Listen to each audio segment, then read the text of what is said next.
The American Wolves are officially in TNA. Their big debut was a backstage segment with Dixie Carter, which reminds me, does anybody remember the backstage video of Dixie Carter handing Manic, TJ Perkins, his TNA contract? She pretended like it was this big monumental thing for his career and for TNA. No more sleeping outside the venue, she said. When was the last time we saw Manic on TNA television?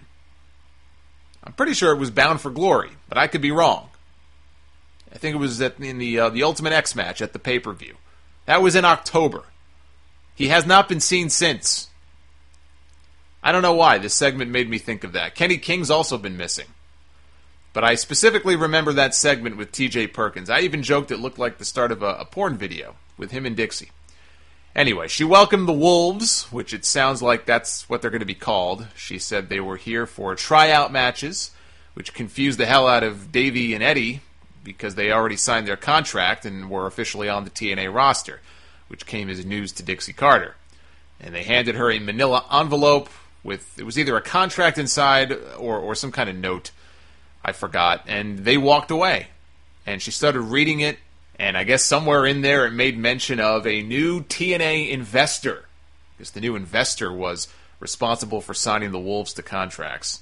So, great. Another authority figure. As if we don't already have enough of those in wrestling. Remember the network? Who's the mysterious person working for the network? That whole storyline they did in TNA. Did we ever get an answer to that? I just remembered that was during the Joker Sting phase where he was walking around with a birdcage. And he said he was the network guy, but then he admitted later on he lied. He really wasn't the network. Now we have the investor. So that was the big debut Dixie teased on Twitter for Davey Richards and Eddie Edwards. By the way, they don't wrestle on this Thursday show either, in case you were expecting them to. Check this out, guys. For you, the listeners of the Sound Off, Audible is offering a free audiobook download with a free 30-day trial so that you can check out their service. And it's a quality service. I wouldn't be mentioning it on my show if it wasn't. They have a bunch of wrestling books to choose from in audio form, including Lex Luger's book, Dusty Rhodes' book, Hulk Hogan's book is available with narration from the Hulkster himself.